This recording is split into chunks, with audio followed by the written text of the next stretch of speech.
How you doing, everybody? Welcome back to Staying Focused for Jesus. Hope each and every one of you are having a blessed day in the Lord Jesus Christ as always. Today is Sunday, March 27th, 2022.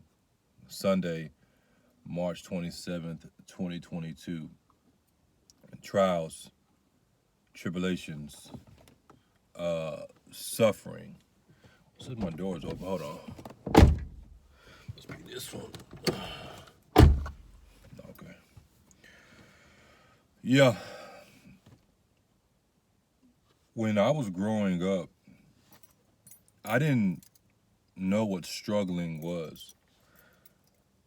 Let's be real. A child shouldn't really have comprehension of what struggling is. Even if you are aware of what we consider poor or in poverty growing up, you don't really know. Most people, most children, they don't really know what it means to struggle. When they look at their family, they're not seeing that their family is struggling. Especially if their parent is on it, making it a what's the word I'm looking for?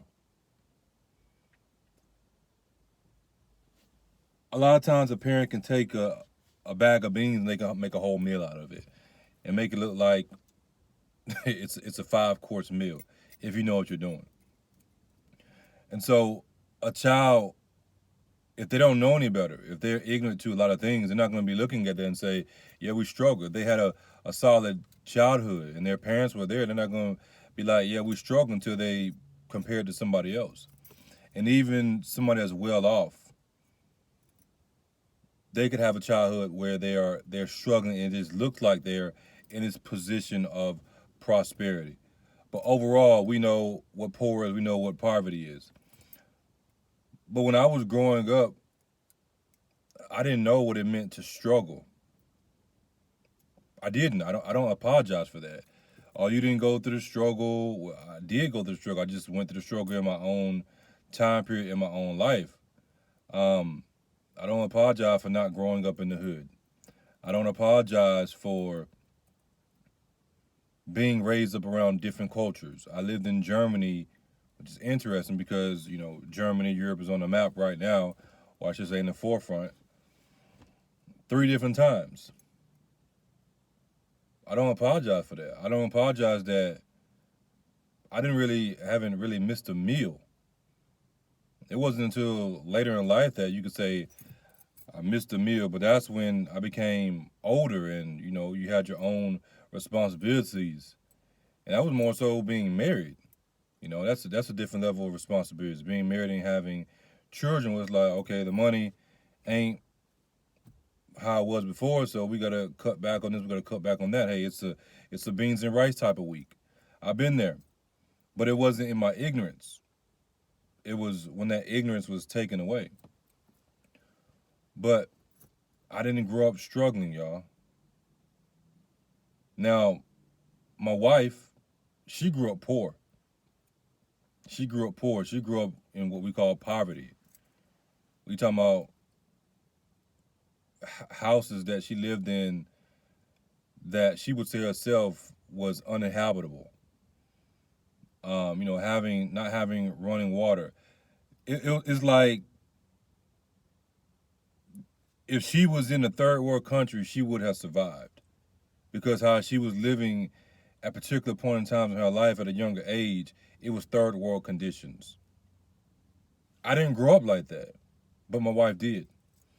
And yet I still decided to marry my wife. I knew what I was marrying into when I married my wife. Now that I know everything, of course not.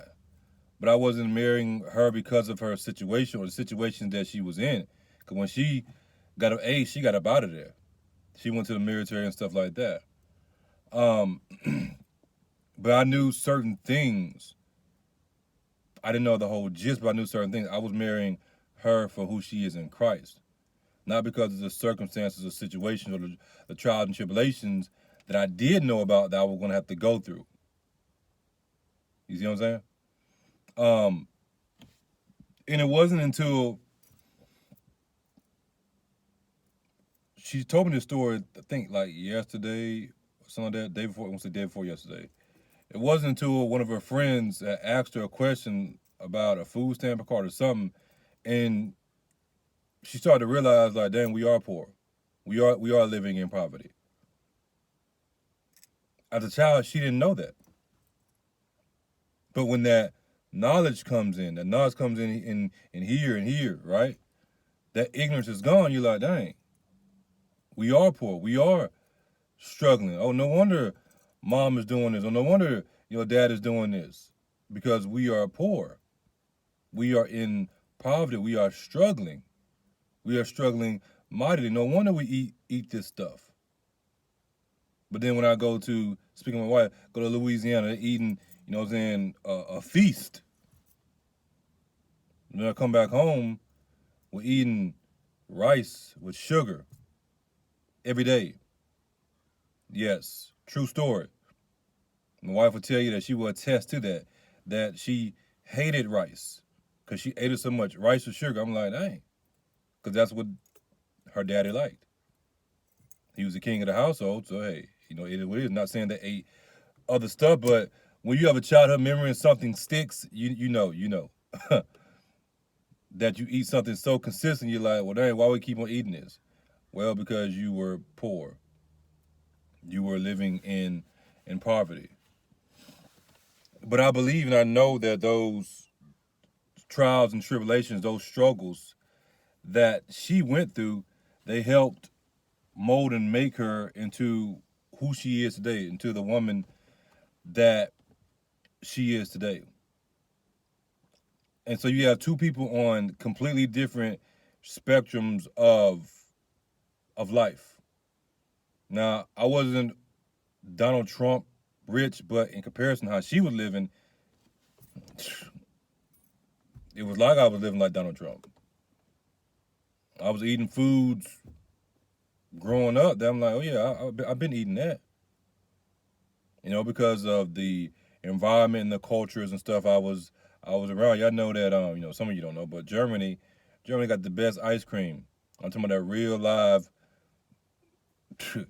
ice cream is the best. I still remember that. The ice cream and the snacks and, you know, gummy bears and gummy worms. We used to go to the store, the candy store that was right down the street. And you would go in there and it would be like you in heaven, as we say. Candy heaven. And it's fresh made. It was in a glass jar, and you go in there, we would go to Deutschmark or whatnot, and you could get candy and everything. I still remember that as a child. I still remember the taste and the smell. It was heaven on earth for a kid. And it was fresh. You knew it was fresh.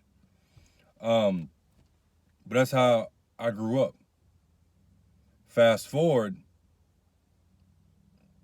my dad leaves. You know, he want to do his thing. He's always been doing his thing. And then you start to supposedly become a man, but more so, you start to see different things. You know, you're not ignorant to a lot of stuff anymore.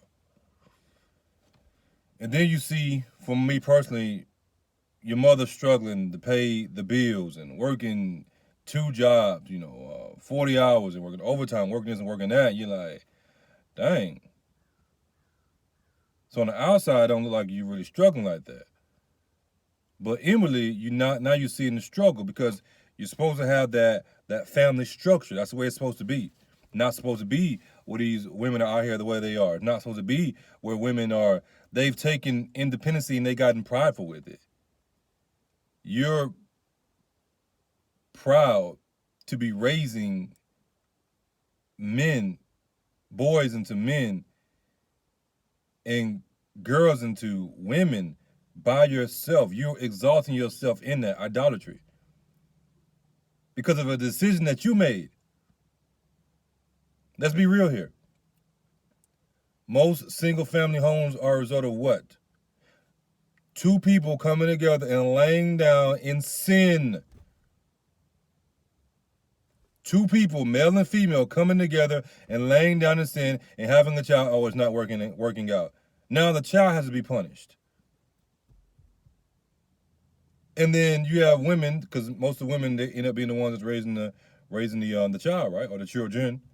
You can get mad at the father and everything. Oh, he ain't. What do you expect?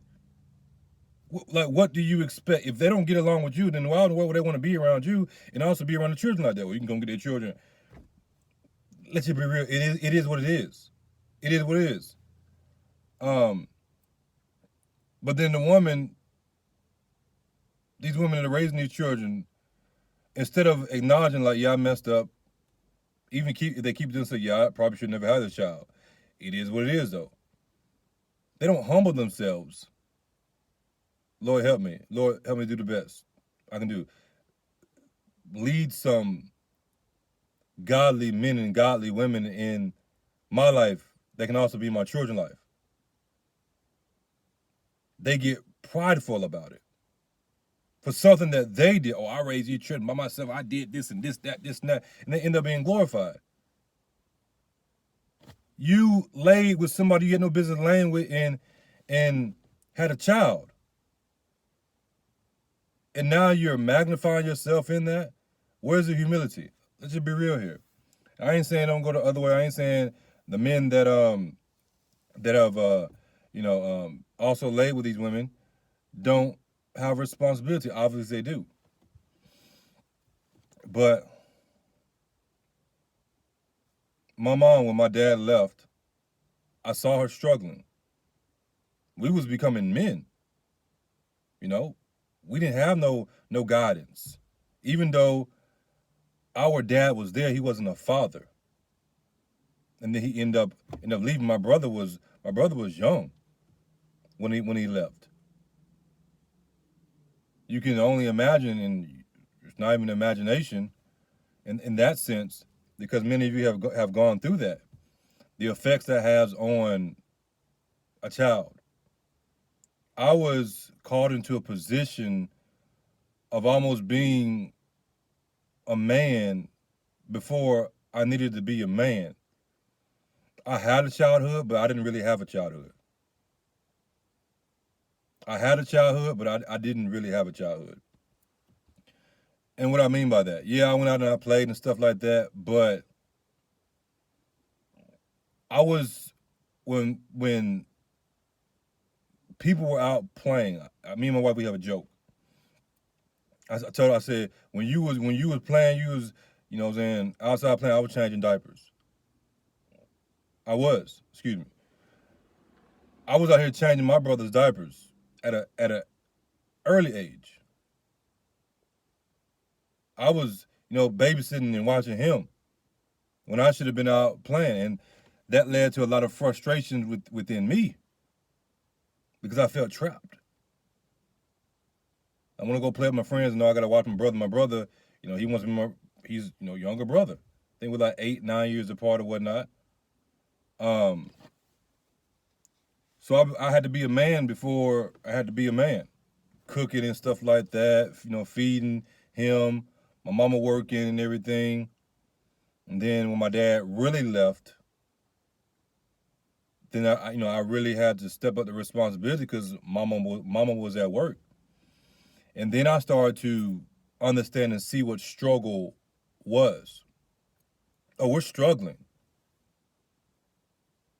We're struggling.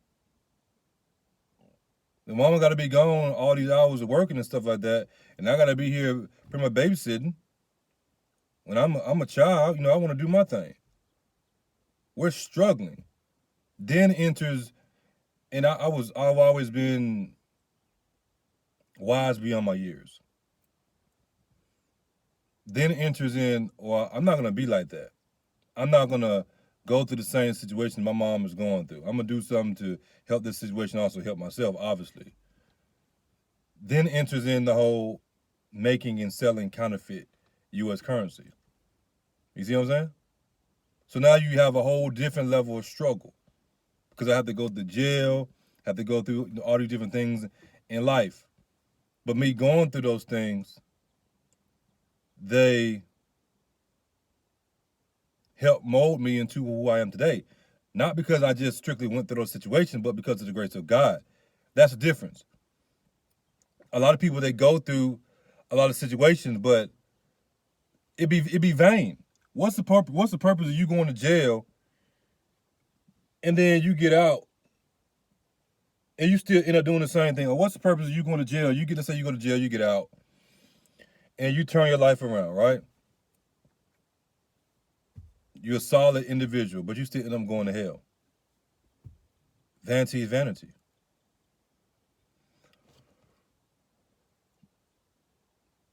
I remember my ex-fiance. Yes, for those who don't know, I used to be engaged. I was engaged to the same, I'm going to say girl, because I don't consider her a woman now. I think at least 2 different times. It may have been 3, but I know it was at least two different times. Excuse me. And I remember, and she stayed in a nice house. Nice house. Nice house, nice neighborhood. I remember when it's kind of like the same situation. Her father left. They got a divorce. Her parents and everything, and then it was mama. She got the family got to keep the house and everything. And I remember when the cable got cut off, and she was crying over that. I was like, "What in the hell is wrong with you?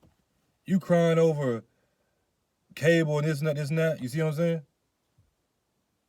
In her mind, it's like, "Oh, this is struggling," because she's been accustomed to the different things. Now, the house that she was living in, it was a big house. It was bigger than the houses that we grew up in, and we grew up in some nice houses, but it wasn't like big like that. And it could have been timing and stuff like that, us traveling, because later in life, I was exposed to these bigger houses. Rather, it was people I knew, females I talked to, or my dad. My mom doesn't have those type of houses, but my dad, right now, the house my dad stays in is probably worth. I know on paper what we call it. It's a big house. But at the minimum, it's worth $500,000. $500,000. It's probably worth like $700,000. But these are things I grew up around. I didn't necessarily grow up around like a house that big, but the cars, Mercedes-Benz, BMW, Volvo, when Volvo was like hot back in the day, when it was like really competing. I grew up around all that stuff. So my mindset about it isn't the same. Person get a Volvo, or not a Volvo, but a Benz or a BMW something today, they like, oh my, I'm around good. Yeah, they nice cars. But I grew up around that stuff. I was being chauffeured in the S560L, the long one, you know what I'm saying? Where you got like a limousine in the back. I showed y'all some of those pictures and everything. So when I see this car today, like, oh yeah, they nice. I like that because I like cars anyway. Everybody's things that they go through in life is different, but it all comes back full circle. And so when I'm at the time, courting, dating, engaged, I don't remember when it was specifically at that point, with my ex-fiance. And she said that, it's like, hey, is this really what I wanna be a part of? Like, you crying because the cable bill got turned off because y'all can't afford to pay it no more? Y'all behind on bills? I know it was deeper than just the cable bill. At that particular point in time, I probably like, come on, we're crying over the cable bill, but now because I have more knowledge and wisdom, I'm seeing that it was deeper. It was deeper than that. It was dealing with daddy issues. Like, okay, daddy isn't here no more, and now we're struggling to even pay the basic things that we've always had. That's the deeper wisdom that's behind that. But the struggles. When you go through the struggles, they really make you reflect on life.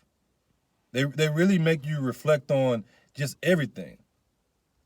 About the things that we cry and complain about. Like,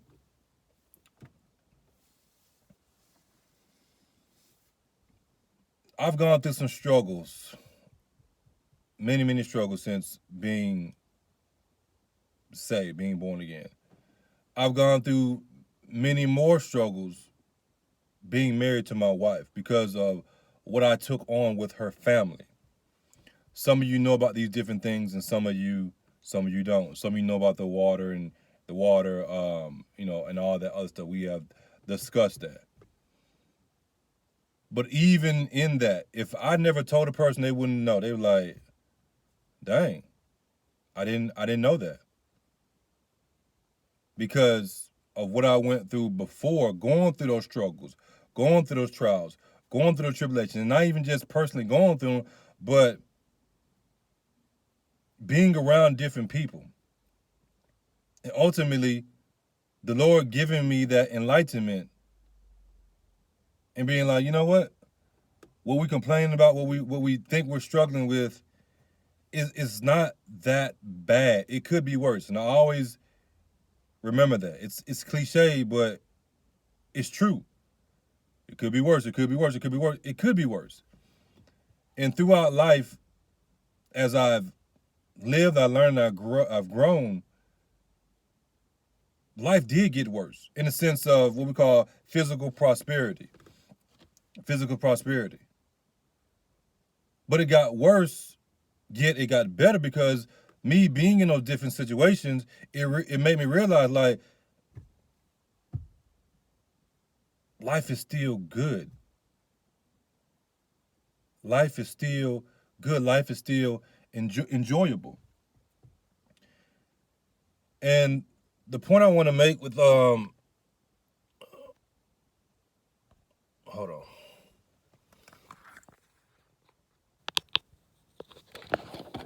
My phone. I don't know about to die, whatever. But the point I want to make with all that is this.